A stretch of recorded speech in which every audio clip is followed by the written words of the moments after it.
Blog Talk Radio.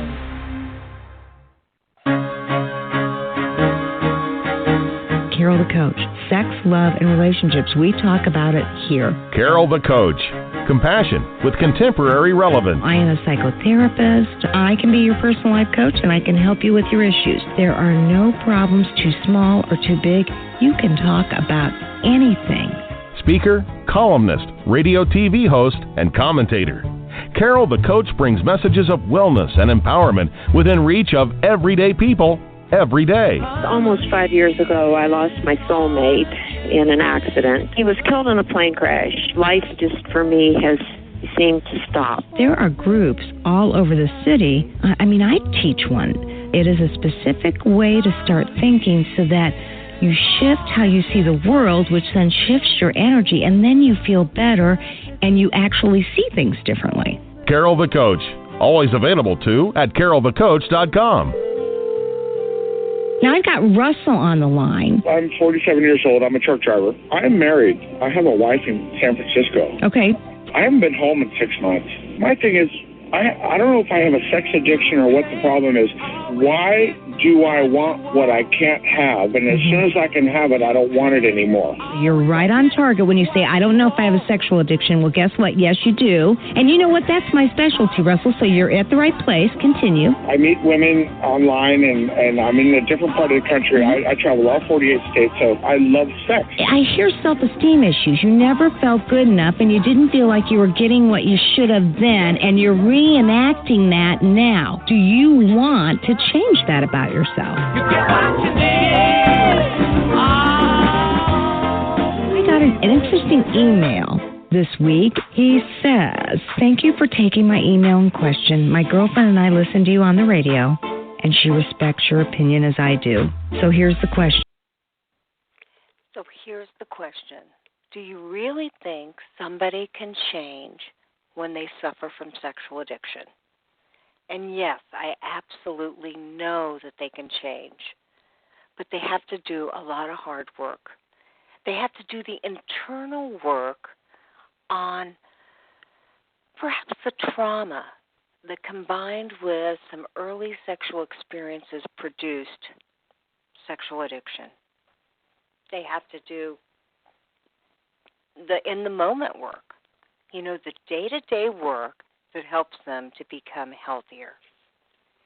And when they do, when they follow the recovery steps and they do the internal work, it's a recipe for success. And I'm here to tell you that although initially most sex addicts feel like their life is a shambles and they'll never get through it, they feel like they miss something that they had before. Your sexual addiction is your best friend. It's what medicates you. It's what makes you feel good. It's your go-to place when you need some sort of solstice, when you need a little bit of help, when you need a little bit of support. So, okay, it was your best friend, and now you're giving it up. Of course, you're going to feel like you're missing out on something. You're going to feel that initial sense of deprivation just in the same way as somebody who gives up alcohol, drugs, gambling, how they feel. And I liken it to a diet. But what I know to be true is there is no comparison. But certainly, when you're on a diet, you say to yourself, my gosh, I'm not going to get to eat cheese bread. I'm not going to get to drink beer. I'm not going to get to have bacon. I'm not going to get to have tiramisu. Well, that's going to make you feel discouraged, and you're probably going to go back to old behaviors. But if you really do see that you're going to get to eat healthy, that there are probably substitutes that you can make that may not be quite as rich and delicious, but hey, once you get used to it, they bring you great satisfaction. They bring you great joy. When you access a support group like the 12-Step Fellowship in SA or SAA, Recovery Nation, or many other support groups, you will then feel like you've developed some relationships, some skills, and learned some things that you never knew before. Now, tonight in my group, I asked every man to go around and talk about what they missed the most from their addiction. Because we had one guy who had slipped. He had 60-some days of recovery, and he went back to porn this weekend, and he masturbated. And he was so mad at himself, but at the same time, he held a healthy perspective, and he said, you know what? What I know to be true is that I stopped myself. I didn't go into days and days of it. I'm getting better. I'm getting healthier. I can see my progress. So I asked everybody, hey, what do you miss most about your sexual addiction? One person said, I miss the medication. I miss the go-to place I can attend to that takes me away from my current pain. One person said, you know, I miss getting to withdraw from people and solely depending on myself and my addiction. You know, that was a real familiar place, and that person missed that. Another person said, you know, I miss the admiration I got from women that I groomed, that, you know, fed my ego. That was really important. Another person said, I miss the rush. I miss the rush way more than the sex. I miss the rush of fantasizing about what was next. Then I asked the group, I said, okay, now, and one man who's been in recovery about 4 years said, I don't miss anything. And the other guy says to him, I got the bullshit meter going here. I don't buy that. Well, we couldn't get this guy to back down, and here's the truth. The truth of the matter is that when you've done recovery long enough and when you're solid enough, it may be tough for you to remember what you missed because your life is so full, you like yourself a lot, you enjoy the fact that you have integrity and authenticity, that you don't have to lie. Well, I'm giving away all the things the guys said that they liked better. One guy said, man, I love not having to remember my lies. I love being honest. Another man said, I love that I like myself. I never liked myself before, and now I have integrity. Another man said, you know what? I love that I didn't mix my addiction with all the other addictions that I had, and I am clear. There is clarity in my life. I am no longer faking my existence, trying to act as if I'm doing really well and I got my you-know-what together. Another man said, you know, I like that I'm really able to look my wife in the eye and be honest. And another man said, I like my relationship with my wife. I didn't used to like it. It was filled with fraud. It was filled with stress. It was filled with conflict. And now I really like it. So I'm going to ask you, if you suffer from sexual addiction, if you're on this radio show because you want to learn more about it, and you've tried recovery, maybe you've been successful or maybe you haven't, I got to ask you, what are you missing or what are you going to miss the most from giving it up? And then I'm going to ask you, what would you suspect that you would like the most from being free from this addiction? Now, we all know that that might be a loaded question. I said free from the addiction, and so many people say, hey, you don't get free from the addiction. You just learn how to manage it. I got to tell you, there are some people that do feel free from it, and then there are other people that say, you know what, I'm not free from it, but I definitely know that it no longer holds me back. I have learned new ways to work around it. I am no longer a slave to what it wanted me to do. And that is the amazing thing. You know, I had a couple of buddies, and they were clients of mine that knew each other, and one of them really needed to work out their anger towards their family of origin. Because what had happened is that this one person realized that he had eroticized rage, which means that he felt anger about how he had been living as a child, how he was brought up, how he had been neglected, how he had been abused. And he had fused that with sex. And as a result, he took his anger out on women. He went to prostitutes, he exploited them. He went to massage parlors, he exploited them. He was angry. But his anger had actually moved from anger to control. I'm going to do what I need to do. These women deserve it. They're a mess. They're exploiting themselves. They deserve to be exploited. And you know, one of the tools that men in recovery use, women too, to reset, if you will, your thinking is when you find yourself objectifying sexually, you got to ask yourself, okay, now that is somebody's mom, that's somebody's daughter, that's somebody's niece, daughter. And when you do that, you humanize somebody that you've objectified and dehumanized.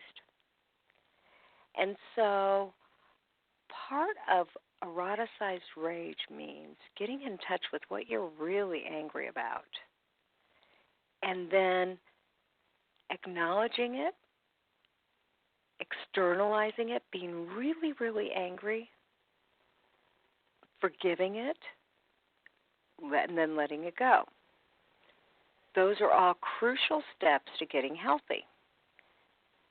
And so tonight I had these two guys that were friends come into the session, and the one used other person as a container. Okay, I'm going to tell you the process, and you tell me if this is something you might do. He was really, really angry at his mother because she used him as her surrogate husband. She was very, very enmeshed. She only really cared about herself, and she sacrificed her son. So he had his buddy come in, and we said to the buddy, okay, you're going to be the container for the anger. You're going to put your hands out as if you're holding something, water, whatever. And then what we're going to do is you're also going to be the mother, and this man is going to share with you his venom, his anger, his sadness, his loneliness, his hurt, his pain. And he's going to tell you how he feels. And he's going to pretend you're his mom. And you're just going to hold the anger. You're not going to respond. You are just going to be a mirror for what he's going through. Okay, that's called the Vesuvius. And that is something that we so oftentimes do in couples counseling. We have couples do that with each other. So this man just shared all of his feelings, his betrayal, his anger, the fact that he was going to stop the generation, the fact that he was mad that his mother had treated his wife so poorly. Okay, that's what we decided to do, and this man let it out. He had written a letter. He had done his trauma egg. We'll be talking about that next week. And he had let out his feelings. And the beautiful thing is, truly was beautiful, that he got to show some emotion he had never been in touch with before. Now, that has to happen in a therapy session. That can't just happen in your 12-step group or with a buddy. You've got to have a good therapist who knows how to do that kind of work. And I'm recommending a CSAT, which, of course, is a certified sexual addictions therapist. You know, tonight I have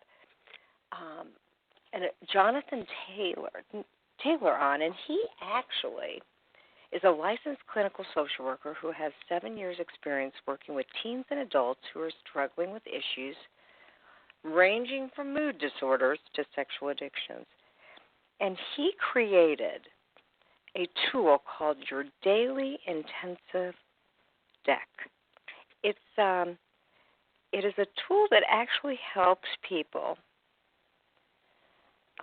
stay on focus, stay in touch with what they need to work on. It helps to build insights, and it also is helpful in mastering skills that are foundational to mental health and emotional wellness. So I'm telling you, Jonathan is going to be talking about how these decks work and how simple they are.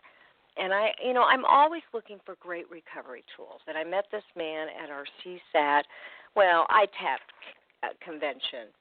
It's a conference that we have where we learn new skills. And if I'm not mistaken, his deck sold out. I remember thinking I was going to ask him for a deck and have him on the show, and I was going to take a look at those before I actually purchased one. And they were all sold out. Therapists around me said they were amazing. And so I said, hey, Jonathan, I want to have you on the show because I want you to talk about your decks so that people can buy them and it can help, obviously, the addicts to focus on what's important.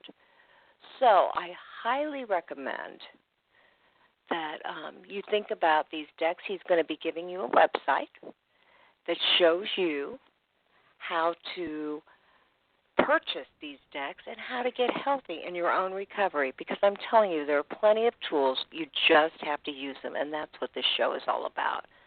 So, Jonathan, welcome to the Carol the Coach Show. How are you? I'm well, Carol. Thanks. How are you? Hey, I'm wonderful. I was just talking to my listening audience about the recovery tools that they can utilize, some therapeutic, some very basic, and I was talking a little bit about your daily intensive decks because this is something that you actually created, did you not? Yeah, I did. In the therapy world, when I have a client who's really struggling to grasp a concept or get traction on an issue, I'll usually recommend an intensive. Sometimes that's something that I do. Sometimes it's something I send to another therapist for, and they'll spend a set amount of time. Some of these are a week, 2 weeks. Some of them are a couple days over a weekend. They'll spend some time really going deep on the subject with a really intense focus, and they usually walk away with some more insight and some better tools to interact with whatever the issue is. So these intensive decks are designed to help folks who use them to do that on their own. It gives them a daily exercise around one subject that they really get an opportunity to dig deep and learn about that subject in a way that they never have before and to go deeper with it than they ever have before. So obviously, you might recommend this to somebody who really needs to focus and go deeper than they've ever gone before. And would you give us an example of the topics you might use with these decks and help our listeners to understand how do these daily intensive decks work? So right now I have 5 topics, 5 different decks, and they're anywhere between 48 and 98 different cards. And these 5 topics include Hurts Me and Helps Me. These are 2 separate decks that I think do a really good job on helping with 4th-step work and 10th-step work. They really help you take inventory of your assets and liabilities. I think that's a place that I see a lot of folks get stuck in their recovery work, is being able to accurately and fairly see themselves, both for the great things that they bring to the table and the things that they bring to the table that really shoot themselves in the foot. So these Helps Me and Hurts Me decks really help to make that process a little more accessible, a little easier, and to give you some ideas where to start. We also have a deck, I call it the Identity deck. This is just very basic self-knowledge. I remember when I finished graduate school, I would joke and tell people that I was a survivor of graduate school and that I was getting reacquainted with what it meant to have a life. And people would ask me, what do you like to do on a weekend? And I'd think, first of all, what's a weekend? I haven't had one of those in a long time. And second of all, I don't know what I like to do anymore. I think anytime we go through a big change in our life, we have to get to know ourselves again because we change. So this Identity deck really helps you to develop a functional relationship with yourself, starting with likes, dislikes, kind of surface things like that, and you go deeper into what have been some of your most meaningful experiences, both painful and joyful.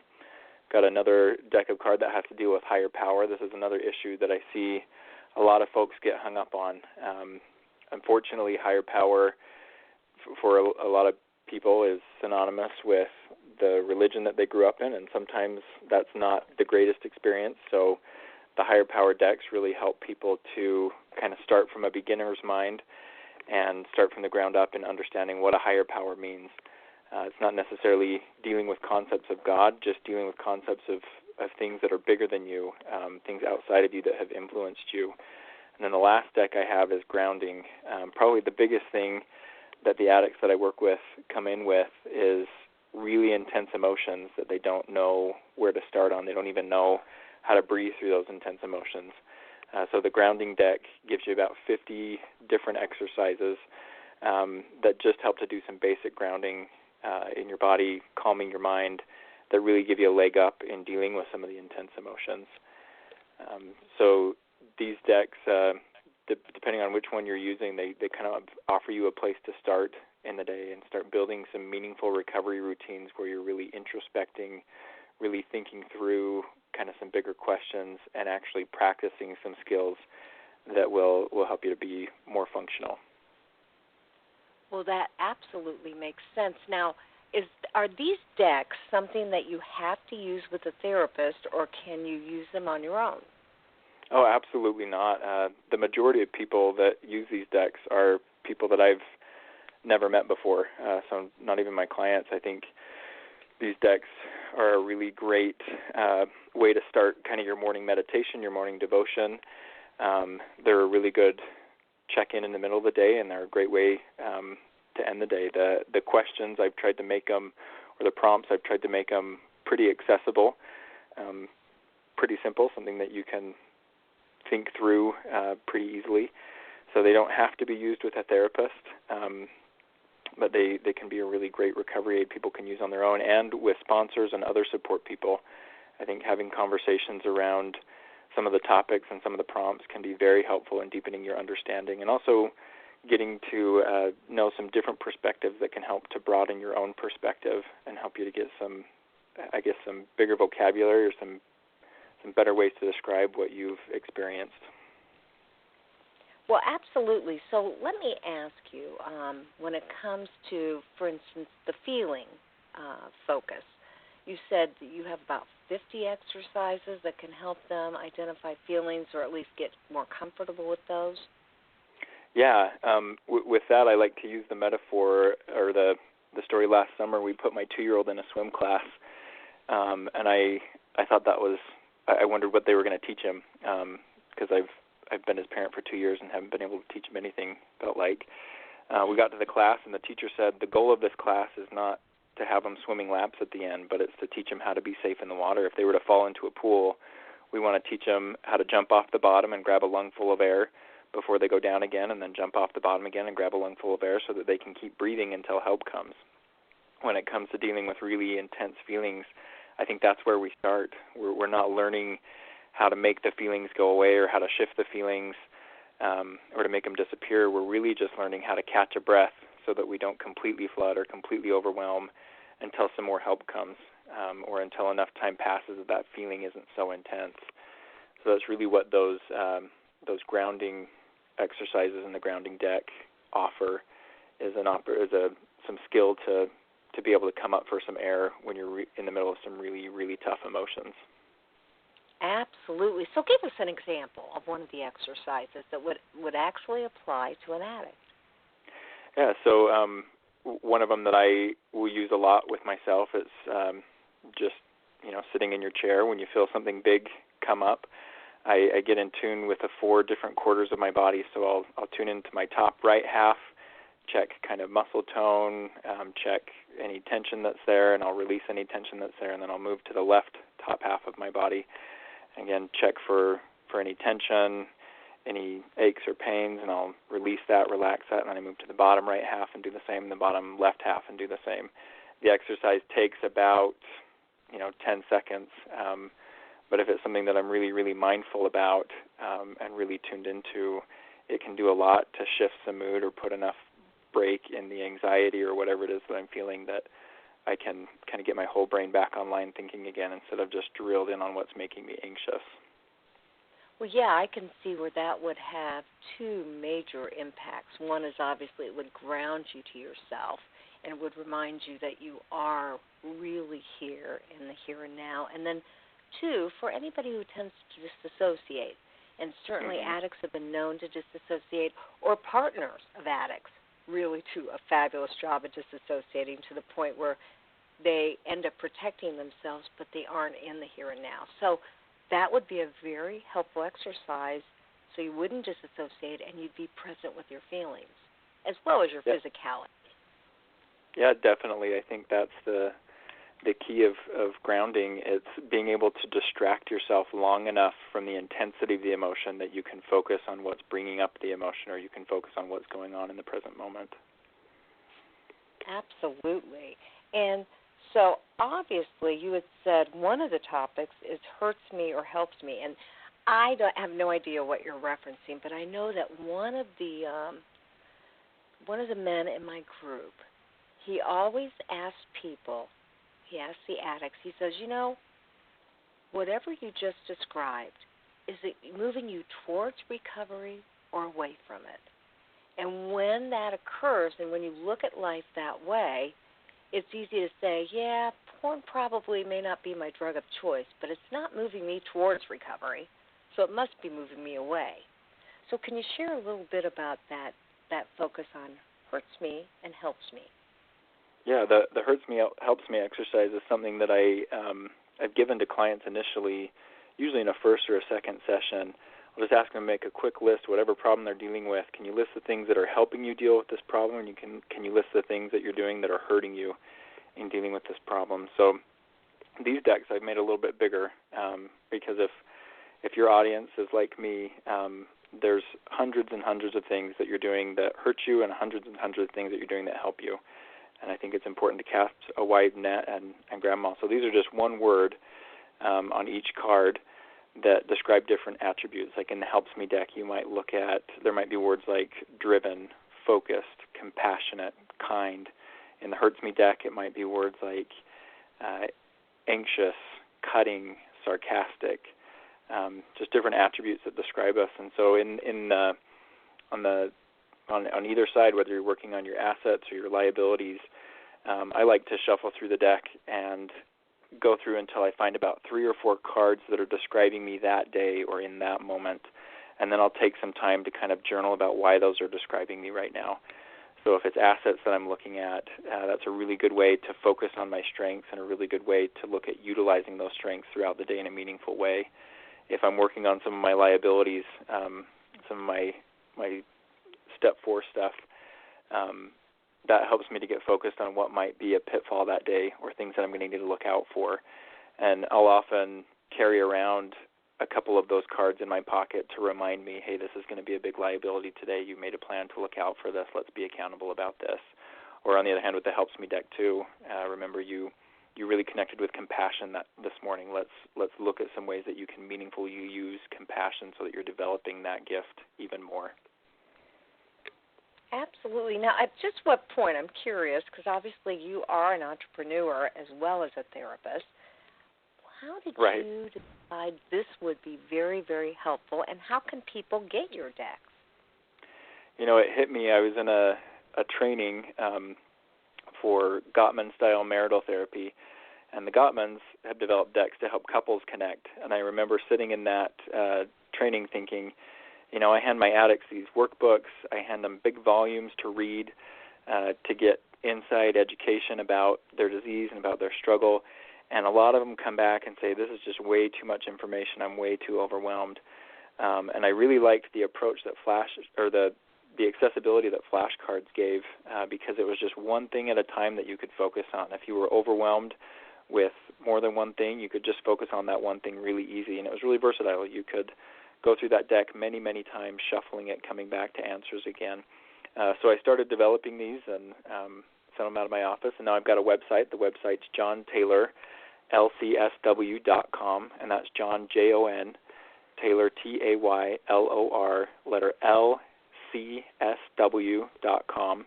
And you can click the banner there that says Your Daily Intensive Decks, or there's a graphic you can click, and there's an order form. You can order those, and I ship them right to you. Excellent. And how much are these decks? So the identity decks, the higher power deck, and the grounding deck are all $15. and then I sell the Hurts Me and Helps Me deck for $20 each. So it's a bit of an upfront investment, but as I look at the way that I design these, if you were to get all of the decks, you have over a year's worth of morning devotionals or morning focus work to do, which the research suggests being able to focus in the morning, really hone your brain in on things that are important to you, makes a big difference in how the rest of the day goes, and also helps build some of that essential gray matter in the brain that really helps the brain to heal and to bounce back from diseases like addiction. Well, that totally makes sense. And, you say it's an investment, but my goodness, anybody who has had a sexual addiction probably has spent hundreds and hundreds and hundreds of dollars on it. And if not, they've certainly spent hundreds and hundreds and hundreds of hours on it. And so It's not much of an investment at all to get that kind of brain neurocircuitry development. Yeah, and I would say the investment doesn't even just stop with what you get from the series of cards. You're really working on building this part of you that at my practice we refer to as the inner observer. It's this part of you that acts almost like a news reporter when things are going on. Instead of getting wrapped up in judgment or commentary or you should have done this or you shouldn't have done this, the inner observer is just really able to describe what's going on. And we know that having a strong inner observer is really helpful in dealing with intense and new situations. So this inner observer can really get non-judgmental. It can be compassionate. It can be very descriptive. And I think one of the biggest advantages I've seen my clients have in having a strong inner observer is their stress and some discomfort. Instead of rushing to a solution or rushing to make the feeling end, they can kind of calmly and compassionately hang with that feeling until they see the next right step or they can feel the next right step to take. Yeah, so it's also a process that helps you slow down your responses to things and to really ponder and reflect on what are some of the best choices. Definitely, and that's, as you know and as your listeners know, that's something that really goes out the window in addiction. There's not a lot of slowing down. There's not a lot of thinking through. It's really that survival, fight or flight part of the brain that's active most of the time, and it's like a muscle we have to exercise to be able to slow down and really evaluate the situation that we're in and really see the options that we actually do have. All right, so now I've got to ask you, as a therapist, we have a lot of clinicians that listen to the show, some of which are certified sexual addictions therapists and some are not, but they really are getting more and more of these cases and they're looking to understand. So how might a therapist use the decks in a session? These are things that if I'm having a client that's really having a tough time grounding, even at the beginning of the session, I'll pull out the grounding deck, I'll ask them to pick a few exercises, and we'll do them together. This might sound counterintuitive, but we really do our best grounding and our best calming in the presence of another person. So sometimes I'll start off a session with that, and that puts another tool in their tool belt that they're able to leave with an experience or a grounding technique that they really connected with and really had a good experience with. Other times, when I'm having a client sitting across from me who's doing a really great job taking somebody else's inventory and having a hard time getting responsible for themselves, we'll pull out the Hurts Me and the Helps Me deck, and we'll have them connect with some of their assets and liabilities, and that helps to refocus them on their story. There's other times we reach the end of the work we've needed to do for that hour, and we have some extra time. And so we might pull out the identity deck or higher power deck and just explore briefly some of the questions there or some of the concepts there, just to give their brain something to start working on between when our session ends and the next time we talk. You mentioned the identity deck. Tell us a little bit more about that. Yeah, so I've seen a lot of my sex addicts and particularly relationship addicts do really good at honing in on other people and honing in on other people's likes and dislikes and nuances in them so that they don't have to face the pain of rejection or face the pain of disconnection in a relationship. I think that same kind of energy and that same kind of focus can really do good things for a person when they're able to turn that on themselves and really know how they work and know why they work the way that they do. So the identity deck is really about getting in touch with your own story, getting in touch with some of your history and some of your current likes, dislikes, your current passions, A lot of the folks that I talk to early in recovery can really feel the pain of having lost touch with what they're passionate about and what's meaningful to them. So the identity deck really helps you to create your story again and know what your story is. Patrick Carnes, in a lot of his literature, will talk about how story is really important in changing the brain, and story is one of the fundamental ways we connect to other people. I think it's really hard to connect with another person if you're not already connected to your own story and not already feeling your own story. So that's really what the identity deck is designed to do, is to really get you in deeply into your own storyline and help you to start asking the kind of questions and having the kind of curiosity that helps you to know why your story has come together the way that it has and why you've responded to your story in the way that you have. Well, that makes total sense. So part of that identity deck is getting comfortable with your own story and then moving that story perhaps to, a different story you want for your life. Absolutely, absolutely. And I've seen a lot of that story shift as my clients will take what they've discovered about themselves through the identity deck, and they'll take that to a sponsor or they'll take that to support people, and they'll really get to feel the impact of their story having been the way that it's been. It's been pretty rare that I've seen someone really connect with the pain of their story and then not say, I want it to be different in the future. And then they start getting connected with some other storylines and some other possibilities.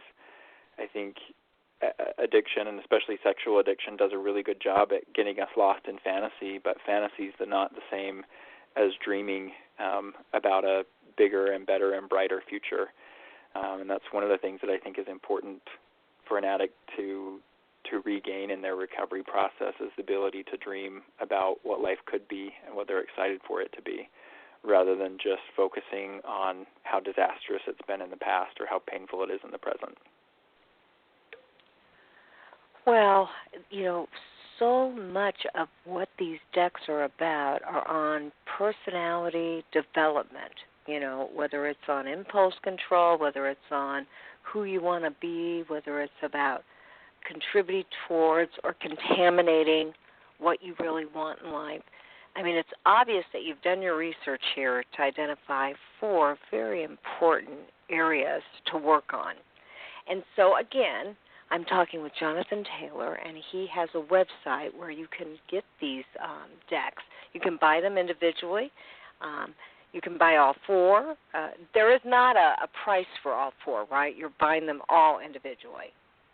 Currently, I am not that tech savvy to put that together. Maybe tonight I can work on that in my my PayPal store, and I can put a special package price on there for your listeners. Well, that would be wonderful. We would love that. Now, so what should I tell the listeners? To be patient, give it about 48 hours so that you can take a look at that? Yeah, give it about 48 hours because I'll have to contact my web developer to get that up on the site. But I think normally all the decks together is somewhere in the neighborhood of, let me think here, 45 plus about 40, 65, wouldn't it? 4 decks? Yeah. We'll do it for 70, so that's like a deck for free. We'll do 70 for all 5 decks for your listeners, and I'll have that up in the next 48 hours. Well, that is wonderful. I'll be one of your purchasers because I'm really looking forward to using these decks. And I was telling my listening audience that you sold out when I saw you last. I did at Symposium. I was really surprised. Speaking of dreaming and having goals, I came up with this idea about 2 years ago, and I launched it in my practice and sold it to people there. But I have a limited number of clients, and they stopped buying. And I thought, well, that was fun, and I guess that's over now. And then at Symposium got, an email that went out to everyone in general. If you have anything that you'd like to sell in the ITAP bookstore, bring it. And I brought it and was really shocked to see that there was a demand for it. And so that kind of reignited some fire. And I've been putting some more work into this, and not just the decks, but I've launched a Facebook page and an Instagram account, all under Your Daily Intensive. That I'm trying to put out some daily prompts for meditation, for connection, some opportunity for you to tell parts of your story so that you're connecting with a bigger community who is all doing the same kind of work to understand their stories and and to understand what makes them tick. Well, that's amazing, and it is all about community, isn't it? I mean, everybody's doing their own very important work, but if you can move that towards a community of some sort, then you're not necessarily having to reinvent your own wheel. You get to learn by virtue of what other people have dealt with. Absolutely. I think that's so important. I love the saying from Alcoholics Anonymous, this is something that you will do by yourself, but you will not do it alone. And I think that aspect of community is pretty essential in somebody's long-term recovery. It gives you opportunity to practice things that you've never done before. And like you said, learning really great things from people who know more than you and who have been a little further down the road than you are. 100%. Now, Jonathan, where are you actually located? I live in Utah, just outside of Salt Lake City, born and raised around here, and that's where I've set up my practice now. Very good. So anybody who's in the Utah area, close to Salt Lake City, could conceivably work with you. Is that correct? Yeah. We have a pretty bustling little practice with 5 different therapists, and we have a really tight team approach. So if you come to work with one person on our team, most likely through the course of your treatment, you'll work with everybody on our team. And that we were just talking about community. That's a really important part of what we offer to our clients, is a really close-knit therapeutic community that helps them to achieve their goals in treatment. Yeah, that is ever so important. And the team approach is always the best. I mean, you get the most support, as do your clients. So I admire you for being a part of that community. Now, let me just ask you, as we begin to kind of wrap up, now I know that it is so important for people to utilize recovery tools. They can't do it by themselves, and they really need to get excited about their recovery. Can these decks be used with couples? Because I get so many addicts and their spouses, the partners, that come in and they've been to marital therapists and they want something new and different. Mm-hmm. Yeah, like I said, the grounding deck, I think, is a really powerful one to use with couples. Couples in long-term recovery or who have gotten past some of the initial storms of their marital therapy, I think, are really benefited by learning how to calm and soothe one another and to calm and soothe in each other's presence. That's something that I've seen couples use, is even for a date night, they'll pick a few different grounding exercises and they'll really work those together, and they'll be able to connect with their senses, with their intellect, with their spirits, and that can be really great. I've also seen the Helps Me decks be really powerful in couples when they're having that negative sentiment override and having a really hard time connecting with their partner's positive traits. I'll divide that deck in half and have them each leaf through, and they have to find 3 of those positive attributes that describe their partner at a time when they've seen that attribute really work. So it's really helped to shift gears and to shift focus into appreciation and really helping your partner to know, I notice you and what you do matters to me. I've also heard of couples working together and the higher power deck. I think higher power work can really be amplified and really helped along when you are working through that with somebody that you trust and somebody that you love. So I've seen them have some of those conversations together, or there's even some art assignments in the higher power deck, and they've completed those together and really been able to talk on a deeper level about what their higher power means to them and where their ideas of higher power come from. And you're saying they actually used or utilized using art as a way to communicate that? Yeah, there's a couple. I haven't been formally trained in art therapy, but I love what can be expressed through drawing or through creativity. And so I feel like higher power is about so much more than what our words can describe, and so I included some things in there that help folks be a little more experience-oriented. And so there's a couple prompts for, I think one of them is draw a picture of a time where you and your higher power solved a problem together, or draw a picture of what it feels like to feel your higher power's approval and love, and some different writing prompts, poetry, writing songs, things like that really help to tap into that creative side. Yeah, that makes lots and lots of sense. And we know that if you're using right brain and then you're using left brain, I mean, this really does help the neurocircuitry in the brain. You said before it expands the gray matter. Can you say a little bit more about that for people that may not understand brain science?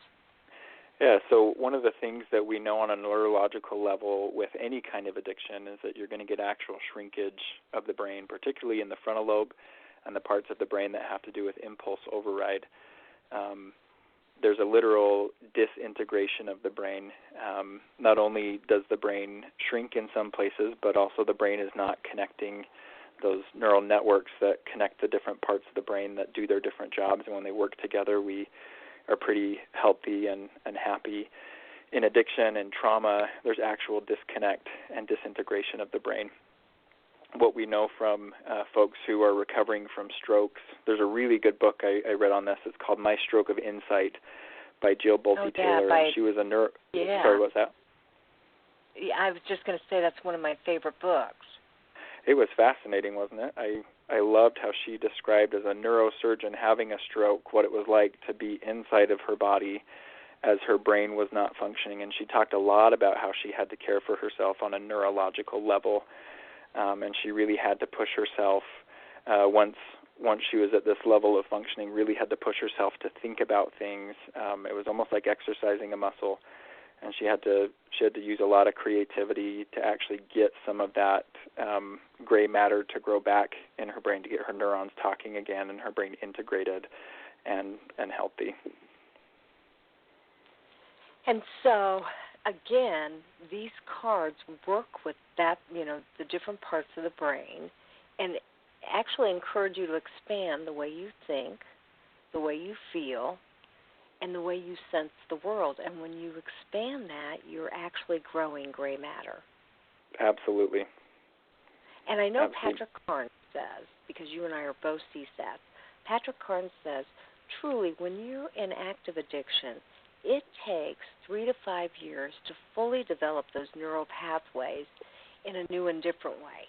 And so that's why you got to stay on it. You do things a day at a time, but it is important to know that these kind of changes don't happen overnight, and that you just got to keep doing similar steps at all times. And yet what you're encouraging people to do is to stretch out of that comfort zone and expand some of the ways you see, feel, think, and learn. Yeah, and I know from my own experience that trying to stretch out of that comfort zone all at once and in a big way is really, really uncomfortable. That's too scary for me. But I can do a little bit every day, and I think that's what makes the biggest difference in a recovering person's brain and their life, is just pushing a little more every day, stretching a little more every day. And hopefully through this system, you learn some of those patterns about getting curious and asking questions that really light up your mind and really light up your spirit, so that your recovery work isn't just drudgery, filling in the worksheets, completing your steps or whatever, but your recovery work really becomes about discovering you and loving and getting involved in your own story. Well, 100%. And, you had made a valid point to me when we met. You said that there are some real benefits to journaling your responses over thinking about them and thinking them through. So can you talk a little bit about how journaling can also make a huge difference in recovery? Yeah, I think if there's information that you really want to grasp and become the master of, I think it's really important you write about it. Just talking to somebody, you're having to encode and re-encode information on about 5 different levels. When you're writing, you're having to do about 3 times that much. You're having to think, put words to it, put words to the images that are coming to mind, the mechanics of making your hand do the motion. So this is actual writing, not typing. And studies that they've done of undergraduates in college show that those who actually write out their notes in a lecture retain more information than those who will type it out on a computer. So writing is really, really great exercise for the brain. It's great in getting your circuits thinking and thinking critically and expanding thinking. Plus, it's a way for you to get acquainted with your own voice. A lot of the addicts that I work with can be really good at tuning into this critical parent voice inside themselves, or this doubting voice inside themselves, but they've lost the ability to hear who they really are. And when I see folks really right, they can really differentiate between the different parts of themselves, and they can really hear their true voice and get comfortable hearing their true voice. Yeah, obviously you have studied so much about brain development, and we all know that therapeutically, typing on the computer may be easier, but when you use handwritten information, you actually are able to tap into resources that aren't available when you're typing something up. And even, that's why we oftentimes ask people, if you're doing a hard assignment, if you're right-handed, try your left hand. And if you're left-handed, try your right hand, because that kind of motor coordination taps into the opposite side of the brain and also pulls things out. Now, go ahead. Do you believe that your decks can help with trauma? I've seen some of those exercises, especially the grounding deck. Initially, when I'm working with folks with trauma, they just have no idea of how to get their nervous system to calm down, and so that's a really good place to start. Another thing that I've pulled from some of the research on the brain is that in a traumatized brain, the right hemisphere and the left hemisphere have markedly less connection than a non-traumatized brain. So that area in the middle, the corpus callosum, which is all these neurons connecting left to right, is actually less dense in a traumatized person. And what that means is that the traumatized person is going to have a really hard time holding a whole image of themselves and other people. We hold our positive evaluations of ourselves and others in one hemisphere of our brain, our negative evaluations in another. So with that disintegrated brain, you can live in one or the other. You might over-trust or over-evaluate situations and people that might be dangerous. Or you might be on the other side where you are over-evaluating the danger and over-evaluating the flaws in another person or in yourself. And so that ability to really see and hold both the positive and the negative about ourselves and others, I think, is really an important step in overcoming the trauma. So many of my clients, they were hurt in relationships and they need to heal in relationships, but first they need to be able to feel safe and to feel like they can trust their judgment in relationships. And so those Hurts Me and Helps Me decks, I think, do a good job at exercising that muscle that lets them see both the positive and the negative in themselves and others, and to evaluate it appropriately. Well, that makes a lot of sense. Now, I suspect that in the future you're going to have some different areas that you're actually going to create some decks for. Are you anticipating perhaps expanding your 5 decks into maybe 10 decks? Yeah, I would really like to. Lately I have really been focusing on my own physical health and learning how to exercise for the first time in my life, and it feels great. And I've wanted to do a deck around body image and just basic caring for your body, and we'll have to see kind of where inspiration strikes next. It's been funny with these that the topic has just kind of come to mind, and the 50 to 100 questions or words have just kind of come to mind. So we'll see what flows next. Oh, that makes sense. And on some level, I bet you're just kind of depending on your higher power to let you know what needs to occur next. Right. Wait for the next right step. You got it. So as we end for tonight, what other hope and encouragement, what kind of strength can you give our listening audience about these decks and about your mission in terms of working with addicts and partners? You know, I think one of the things that I love most about my job and the work that I get to do is I really get to enter this sacred space often of a person's story. Just this last week, there were probably 5 different aspects of my different client stories that just put me in awe and really helped me understand that person. I remember growing up reading biographies of great people, interesting people, and thinking, I'm really glad I have these biographies to read because there is nothing interesting or important or meaningful about my life. As I've had to do my own recovery work, I've really come to love my own story, and as I work with my clients, I really come to love their story too. So I think the encouragement that I'd leave your listeners is your story really matters, and your story is really important. I think you're well served by doing the work it takes to understand your story and to get to a point where you can tell your story. Because as you tell that story to others, I think you can feel the love for yourself and for others grow inside of you, and you can really be able to connect not just with the idea, but the feeling that nothing has been wasted in your life, that you are important and that you do make a difference in your spheres of influence. So really dig into that story, really work to love that story, and really work to tell that story. It was stories of other people's recovery that brought me into recovery. It was people's stories of change and hope and resilience that really brought me to the doorstep of being a therapist. So stories are powerful.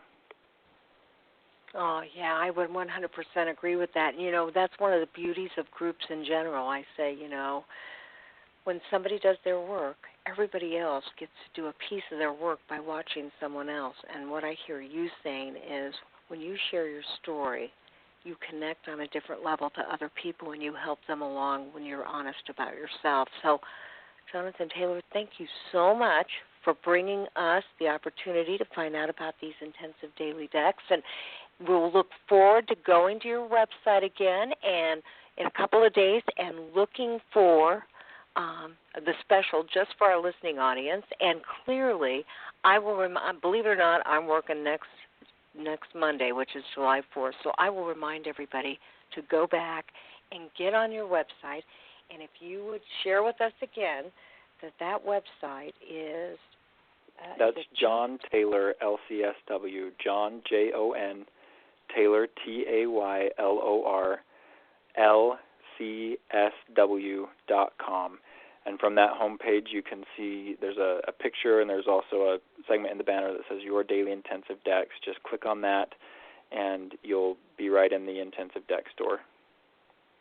Excellent. And I want to get you back on the show and talk to you about how you are working with teens, because I just finished my first sexual compulsion for adolescent boys group, and we did a lot of incredible things, and would love to hear how you're working with adolescents to make their life a little bit more manageable. So hope to talk to you soon. That'd be great. I'd love to. And thanks for having me on your show. This was fun. Okay, John, you take care. You too. Bye. Bye. All right, that was John Taylor. Again, he does these amazing decks of cards. Well, they're not cards, but they're called your Daily Intensive Decks, and they help you in several areas of your recovery. He promised us. Now, if you want to go to his website tonight and buy one or two decks, that's an excellent choice. But if you decide you'd like to get all of them, like I am, that's 5 decks. He's going to talk to his webmaster about offering us a special price for $70. And I really appreciate any break I can get in buying recovery tools. I know you do too. So I promise that I'll see you next week. Yep, July 4th. I started thinking to myself, I'm going to miss the fireworks. I wasn't thinking. But I think I'll probably get my fill of fireworks, and I hope that you do too. And, you know, it's an honor being here. I say that to you almost every week because I really mean that. And I want you to take special care of yourself this week. When in doubt, when you're struggling with anything, I want you to go to that sexhelp.com website and look for a CSAT in your area, and then work on self-care. If you're a partner and you're having trouble stabilizing, self-care, self-care, self-care. If you're an addict and you're feeling shame and guilt, again, do something nice for yourself. More than likely, you didn't get it as a kid, and I'm here to remind you to give it to yourself in the present. So, as I say at the end of every show, there will only be one of you at all times. So fearlessly have the courage to be yourself. And I'll see you next Monday night for Fireworks and Sex Help with Carol the Coach. Have a great week.